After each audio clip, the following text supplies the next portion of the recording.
Good afternoon, બધાનું હાર્દિક સ્વાગત છે આ વિડિયો લેક્ચરમાં. આજનો લેક્ચર એ ખૂબ મહત્વપૂર્ણ છે. જિંદગીમાં આગળ વધવા માટે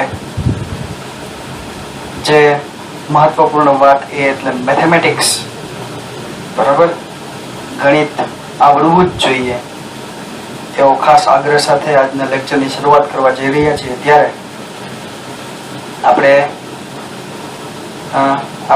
ગણિત એટલે તો કે આંકડાઓની રમત, તો એ આંકડાઓ ને ઓળખવા એ ખાસ જરૂરી છે.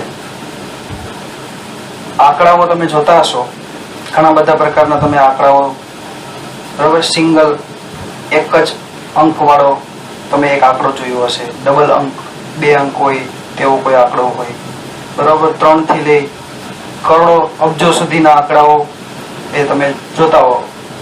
એ સમય દરમિયાન એવી જ રીતે તમે શૂન્યનું મહત્વ પણ તમને ખબર હશે. કોઈ પણ આંકડાની આગળ શૂન્ય મૂકવાથી શું થાય અને પાછળ શૂન્ય મૂકવાથી શું થાય, એ બધા વિશે તમે એની રમતો કરેલી હશે. એવી જ રમતો શીખવા માટે, કરવા માટે આંકડાઓને ઓળખવા જરૂરી છે. આંકડાઓ જો ખબર પડે કે આ આંકડો છે એને કયા સ્વરૂપમાં લખવો અને કયા સ્વરૂપમાં એને ગણવો, તો સરસ મજાથી એ આંકડાઓની રમત છે એ સહેલી બની જાય આપણા માટે. ઓકે, તો 9મા ધોરણનું પ્રથમ ચેપ્ટર ગણિતનું જ્યારે શરૂ કરવા જઈ રહ્યા હોય ત્યારે એ ચેપ્ટરનું નામ આપણે પહેલા જોઈએ. શું નામ છે? વાંચોજી ને અહીં આ બાજુ, બરાબર, સંખ્યા પદ્ધતિ. શું નામ છે? સંખ્યા પદ્ધતિ, બરાબર. ઓકે, તો સંખ્યાની જે રમતો છે એ આજે આપણે એ સંખ્યાને ઓળખવાના છીએ કે કઈ સંખ્યા કયા સ્વરૂપમાં આપણે એને મૂકી શકીએ. ઓકે, તો ચાલો આપણે આગળના ધોરણોમાં સંખ્યા રેખા વિશે આપણે સાંભળેલું હશે. રેખા એટલે શું અને સંખ્યા એટલે શું? સંખ્યા એટલે કોઈ નંબર, આંકડો, બરોબર, કોઈ નંબર અથવા તો આંકડો, એ એટલે સંખ્યા. અને રેખા મતલબ શું? તમે દોરેલું હશે કે બંને બાજુ અનંત અંતર સુધી વિસ્તરતી કોઈ એક લાઈન હોય, કોઈ એક દોરી હોય, બરોબર છે, એકદમ સ્ટ્રેટ, સીધી, તેને શું કહેવાય? રેખા. એ રેખાઓ ઉપર જો આવી સંખ્યાઓને હું ગોઠવી દઉં તો એ બની જાય સંખ્યા રેખા. ઓકે, તો અહીંયા તમે જોઈ શકો છો, એવી જ મારી પાસે એક સંખ્યા રેખા છે, બરોબર, કે જે બંને બાજુ અનંત સુધી, ધન અનંત અને આ બાજુ ઋણ અનંત, બંને બાજુ વિરુદ્ધ દિશામાં અનંત અંતર સુધી વિસ્તરેલી મારી પાસે એક સંખ્યા રેખા છે. એની ઉપર જો મેં થોડાક આંકડાઓ મૂકેલા દેખાય છે તમને. ઓકે, એ આંકડાઓ તમે સ્પષ્ટપણે વાંચી શકો છો, બરોબર. અમુક નિશ્ચિત અંતરાલમાં વચ્ચે સંખ્યા રેખાની વચ્ચે મેં મધ્યમાં શું દોરેલું છે, શું લખેલું છે? 0, શૂન્ય લીધેલું છે. એને જમણી બાજુ જતા નિશ્ચિત અંતરમાં મને દેખાય છે એકમ અંતરનો શું છે? તફાવત છે.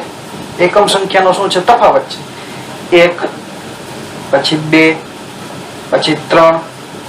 તો નિશ્ચિત આ સંખ્યા રેખા ઉપર નિશ્ચિત લંબાઈ દીઠ મેં આ એકમ, આ સંખ્યાઓ ગોઠવેલી દેખાય છે તમને.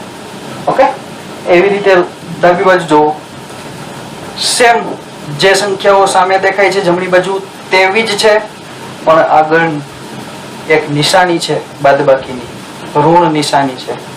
ઓકે, ને સેમ ટુ સેમ આંકડાઓ તમને દેખાય છે, બરાબર. તો અહીંયા એ જોઈ લીધું. એ પછી તમે જોઈ શકો છો કે 0 અને 1 ની વચ્ચે મેં કંઈક બીજા 2 આંકડાઓ લખેલા છે. એ શું દર્શાવે છે? એવી રીતે 0 અને -1 ની વચ્ચે મેં કંઈક એક આંકડો દર્શાવેલો છે. એ શું છે? આવા જે ઋણ નિશાની વગરના જમણી બાજુ જે આંકડાઓ દેખાય છે એવા આંકડાને શું કહેવાય? આ બાજુ જે આંકડાઓ દેખાય છે ઋણ નિશાની વાળા એવા આંકડાઓને શું કહેવાય? અહીંયા તમને દેખાય છે 1/4, 1/2 એવા આંકડાઓને શું કહી શકાય? આંકડાઓનું જો સ્વરૂપ આપણે જાણી લઈએ ને તો એની રમત આપણા માટે સહેલી બની જાય. ઓકે, તો આંકડાઓનું જે સ્વરૂપ આપણે જાણવા માટે પહેલી એક વાત કરીએ કે ચાલો જીને શૂન્ય ઉપર તમે ઉભા રહ્યો, શૂન્યથી જમણી બાજુ તમે ચાલો અને જેટલા આંકડાઓ તમને દેખાય છે 1/4 અને 1/2 સિવાયના તમને જે આંકડાઓ મળે છે, બરોબર, શૂન્યને પણ એમાંથી બાદ કરી દેવાનો છે. એ બધા આંકડાઓ તમારે એક બેગમાં નાખતા જાઓ, ભરતા જાઓ તમે, બરોબર. તો તમે શું ભરશો? 1, 2, 3, 4, 5 એમ અનંત સુધી તમે ધન અનંત સુધી જાઓ, અનંત સુધી જાઓ, બરોબર છે. ક્ષિતિજ સુધી જાઓ કે જ્યાં તમને ખબર છે કે ક્ષિતિજ એટલે શું? જ્યાં પૃથ્વી જે ગોળાઈ છે એ અને આકાશ એ બંને જ્યાં તમને ભેગું થતું દેખાય, આકાશ અને જમીન જ્યાં ભેગી થતી દેખાય એને તમે શું કહો? ક્ષિતિજ. તો એ ક્ષિતિજ સુધી જાઓ, તમને આવા અનંત આંકડાઓ મળશે, બરોબર. તો એ અનંત આંકડા 1, 2, 3, 4 થી અનંત સુધી એ બધા આંકડાઓને તમે જાણી શકો છો પ્રાકૃતિક સંખ્યાઓ દ્વારા, નેચરલ નંબર્સ, જેની સંજ્ઞા શું છે યાદ રાખજો. આ સંજ્ઞા ખાસ યાદ રાખજો. n, capital N, N for natural number. Okay, તો શૂન્ય સિવાયના જે તમને દેખાય છે 1, 2, 3, 4 થી અનંત સુધીના એ બધા શું છે? પ્રાકૃતિક સંખ્યાઓ, બરોબર. તો તમને હવે આવા આંકડાઓ દેખાય 1 થી અનંત સુધીના, તો એ બધા આંકડાને તમે શું કહેશો? પ્રાકૃતિક સંખ્યાઓ. એ સંખ્યાને તમે કેવી કહેશો? પ્રાકૃતિક સંખ્યાઓ. ઓકે, સમજાય છે? તો હવે એક કામ કરો જીને, તમે જ્યાં પહોંચ્યા હતા ક્ષિતિજ પાસે ત્યાંથી પાછા આવો, વિરુદ્ધ દિશામાં પાછા આવો, જ્યાંથી ચાલવાની શરૂઆત કરી હતી ત્યાં પાછા આવો. આવી ગયા એક ઉપર આવી ગયા છો. હવે 0 ને પણ તમારા બેગમાં ભરી લ્યો, તમારા ખિસ્સામાં 0 ને પણ મૂકી દો. તો જે બનશે 0, 1, 2, 3 થી ધન અનંત સુધી એ તમને શું મળશે? એ તમારા માટે 0 એક સભ્ય વધી જતા તમને અલગ જ સ્વરૂપ જોવા મળે છે. જોવો જ અહીંયા સંખ્યાઓને, ને એ સંખ્યાને શું કહેવાય? પૂર્ણ સંખ્યા. પૂર્ણ સંખ્યાઓ, હોલ નંબર્સ. ઓકે, જેને તમે W થી ની સંજ્ઞાથી તમે જાણી શકો છો. ઓકે, તો માત્ર ને માત્ર 0 એડ થવાથી, 0 એક સભ્ય ઉમેરાવાથી તમારી પાસે હવે જે કઈ નંબર, જે કઈ સંખ્યાઓ મળે છે એ સંખ્યાઓ શું છે? પૂર્ણ સંખ્યાઓ. ઓકે, ચાલો, તો આટલી વાત કરી, બરોબર. તો હવે આ બાજુનું શું? સંખ્યા રેખા ઉપર આ જેમ ઋણ દેખાય છે તમને, ઋણ દિશા, બરોબર છે. સંખ્યા રેખામાં એક ધન દિશા જમણી બાજુ, ડાબી બાજુ ઋણ દિશા, બરોબર છે. જ્યાં બધા જ આંકડાઓ તમને ઋણ નિશાની વાળા જોવા મળે છે. તો એનું શું? બરોબર છે, એને શું કહેવાય? ઓકે, તો હવે આપણી પાસે ત્રીજી વાત આવે છે પૂર્ણાંકો, બરોબર છે. ઇન્ટીજર્સ જેને આપણે કહીએ છીએ પૂર્ણાંકો. હવે પૂર્ણાંકોમાં 3 વાતો છે. 3 વાતોને ભેગી કરો અને તમારા માટે આ બની ગયું પૂર્ણાંકો. એક તો ધન પૂર્ણાંક છે, 0 સિવાય તમે 1, 2, 3 થી અનંત લીધા હતા, એટલે કે પ્રાકૃતિક સંખ્યાઓ. રેડી? પછી ઋણ પૂર્ણાંકો, એવા જ જે તમને દેખાય છે, બરોબર છે.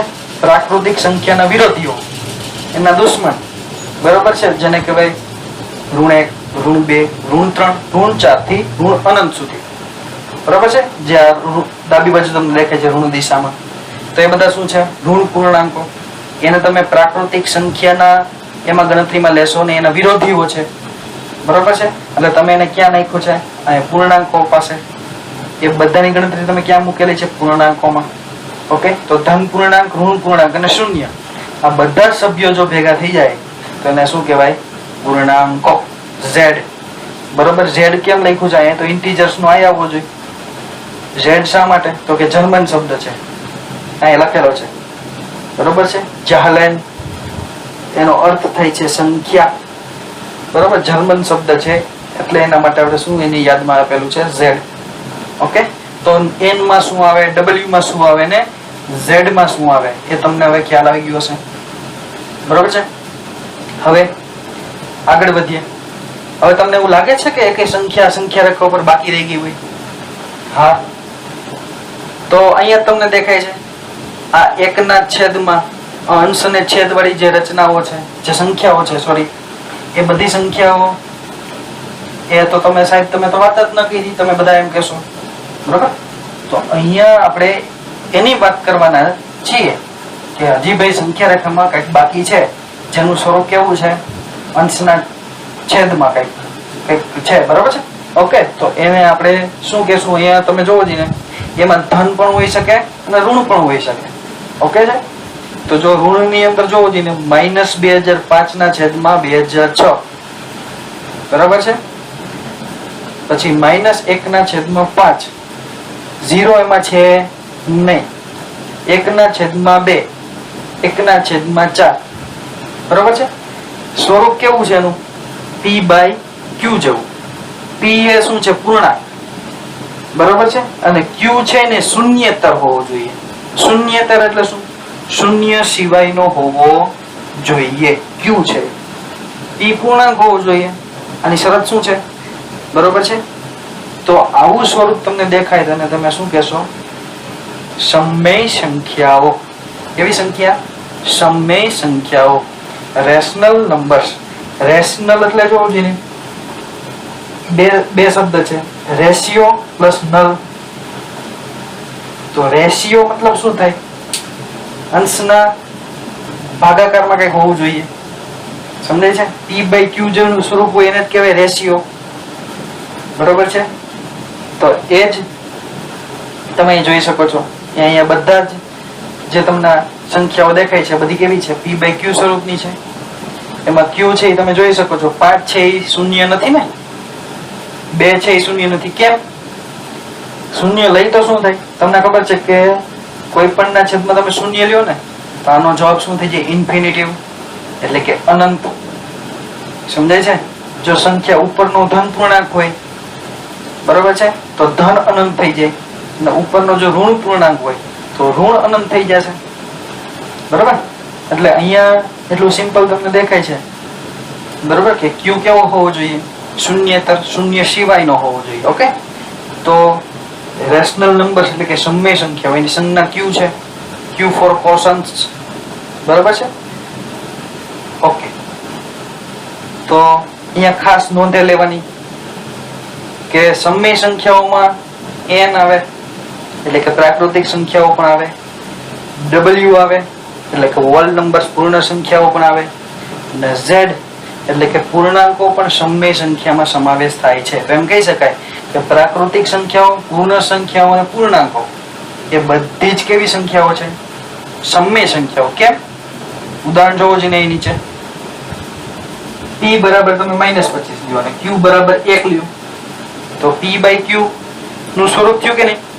બરોબર છે, -25 ના છેદમાં 1 છે, તો એ p/q જેવું સ્વરૂપ છે.